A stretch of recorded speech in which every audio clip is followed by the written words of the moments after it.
I call the Minister for Small Business. Well, thank you, Mr Speaker, and I'd advise the opposition leader to go and have a Bex and lie down, because we've just heard 10 minutes of yelling, angry, rattled, member for Maribyrnong. Fair dinkum. I mean, anyone watching would be wondering what on earth they just listened to. They would be wondering what on earth was he talking about. All he did was rant and rave for 10 minutes. Look, Mr Speaker, Mr Deputy Speaker, ordinary Australians, they are people for whom the opposition leader would have you believe he is sticking up. Ordinary Australians, mums and dads, those who work hard to get ahead, ordinary Australians.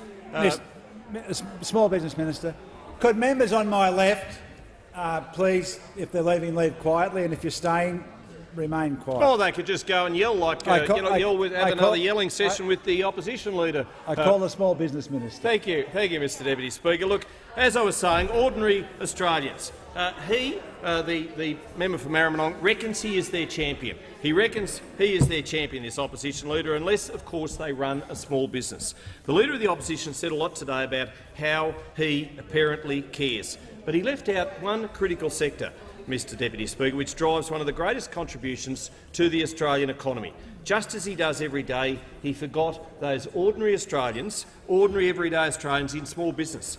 Those ordinary Australians who run out 2.1 million small businesses and employ almost 5 million ordinary everyday Australians, Mr Deputy Speaker. Every day in this country, ordinary Australians wake up.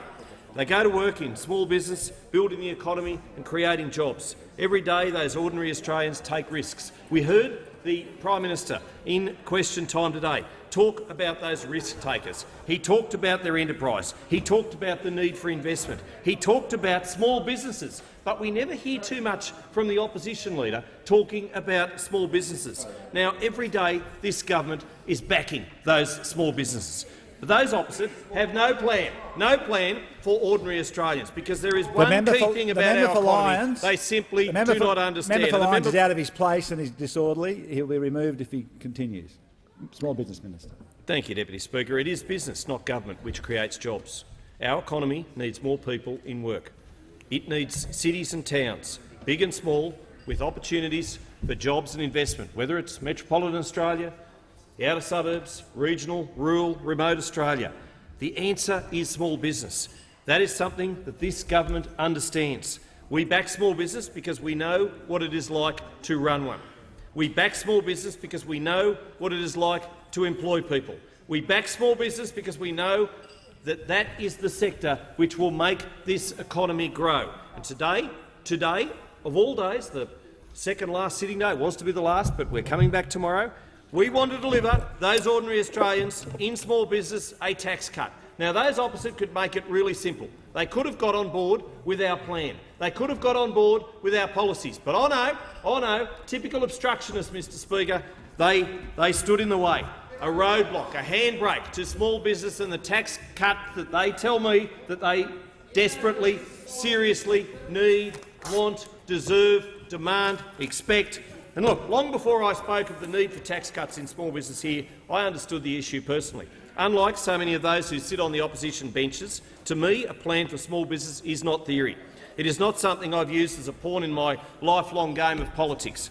And it is something on which I've not written a book, but it is something I've actually experienced. I ran my own small business, a family-run publishing company in Wagga Wagga for 8 years, and those opposite might like to know that before that I worked on a newspaper where I was actually a member of a union for 21 years. So I understand the balance. I understand the balance. But those opposite, they get all too consumed with unionism. They get all too consumed with taking the little backhanded pays.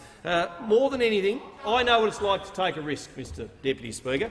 That risk-taking spirit is why the government has a focus on small business, because it's not a small ask of anyone to take a risk and start a business. It's not a small ask, but there are millions of ordinary Australians who do, and there are millions more who will do just that if they're given half a chance. And we're here to champion them. We're here to be their advocate. I can't hear you too far up the back. Today in Australia, no matter your location, Mr Deputy Speaker, your income or your background, the spark of an idea and the energy to work hard can start an international sensation, and it happens. I've seen it. I've been to forums where hard-working women who had an idea around the kitchen table. They focus grouped it, and now they're exporting globally on all sorts of and manner of things. Now, today in Australia, as I say, there is an ability for those people in small business to take the risk, to back themselves, and we want to back them as well. We want to back their vision, but those opposites stand in the way.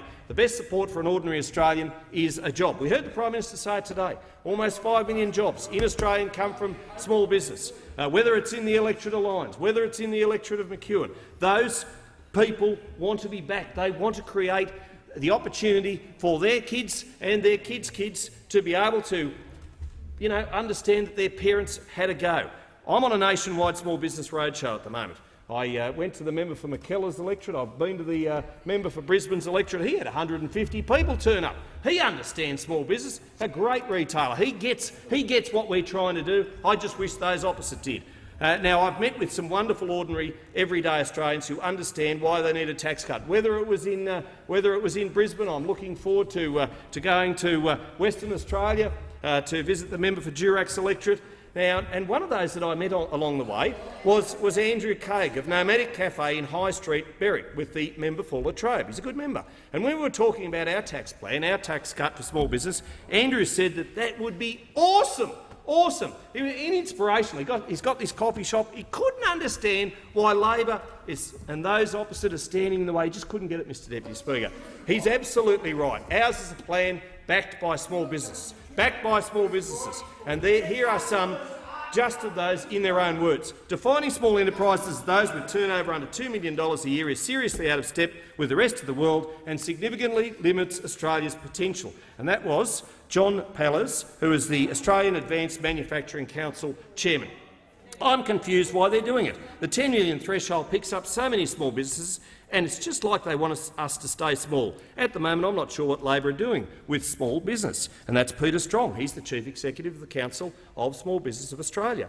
The idea that the definition of a small business should be limited to those with a $2 million turnover is, quite frankly, outdated. There are many mum and dad operated small businesses around the country that are turning over well in excess of that figure, but they are by no means a big business, and that is Kate Carnell, who is the Australian Small Business Family Enterprise Ombudsman.